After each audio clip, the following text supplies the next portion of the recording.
grupo do yoga, ela caiu. Sim, a Lourdes caiu.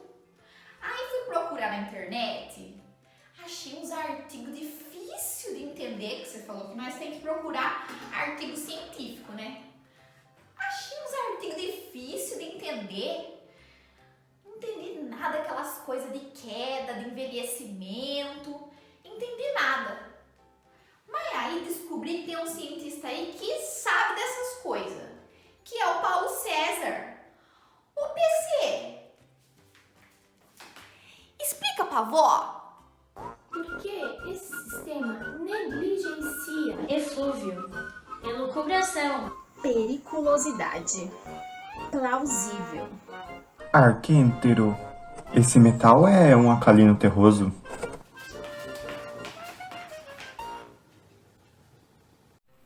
Oi, vó, tudo bem? Pode deixar. Eu vou explicar um pouco da minha pesquisa para você. Eu não sei se você sabe, vó, mas em pessoas da sua idade, pessoas da terceira idade, é muito comum que ocorram quedas, né? O problema dessas quedas é que, em grande parte delas, gera em hospitalização e também em morte. Cerca de 37 milhões de pessoas são internadas anualmente como consequências de quedas. E dessas 37 milhões, 600 mil chegam a falecer, a ter óbito por conta dessas quedas. Então existe uma força-tarefa na ciência para tentar entender fatores associados com quedas e tentar minimizar o risco de quedas e as consequências dessa queda que leva à internação, por exemplo. O que se sabe até o momento é que essas quedas elas ocorrem devido a uma somatória de fatores, ou seja, não tem só um fator que gera queda.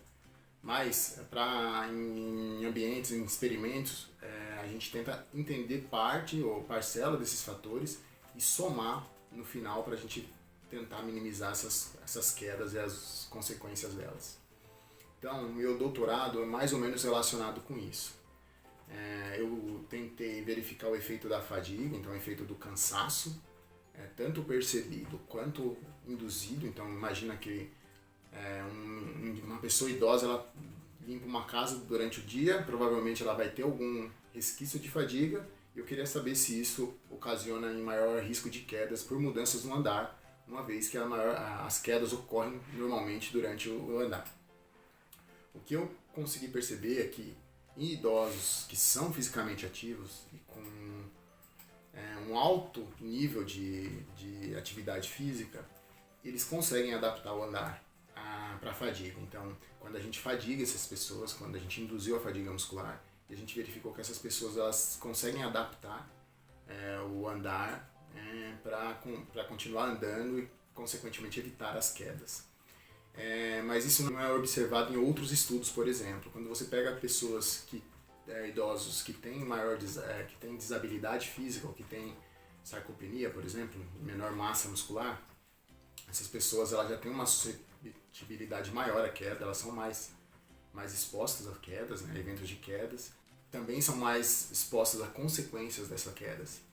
Então, a minha recomendação é que essas pessoas façam exercício, sejam fisicamente ativas, pessoas principalmente acima de 65 anos, elas terão menor risco de cair. Uma outra dica que eu dou é em relação à adaptação ao meio ambiente, porque essa queda ela normalmente ocorre dentro de casa por tropeço.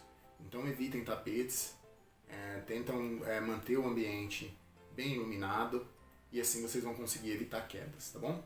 Esses são todos as minhas sugestões. Eu falei um pouquinho da minha pesquisa e dei algumas recomendações em relação a como evitar quedas, tá bom? Super beijo. Mãe, que entendi tudo agora! Que bom, PC, que você tá pesquisando tudo isso para ajudar os idosos. Eu agora tô indo então para minha aula de yoga, vou praticar exercício e vou cuidar aqui da minha casa para ver se tem tapete espalhado pela casa. Não quero cair não. Obrigada, viu, PC? Os idosos agradecem.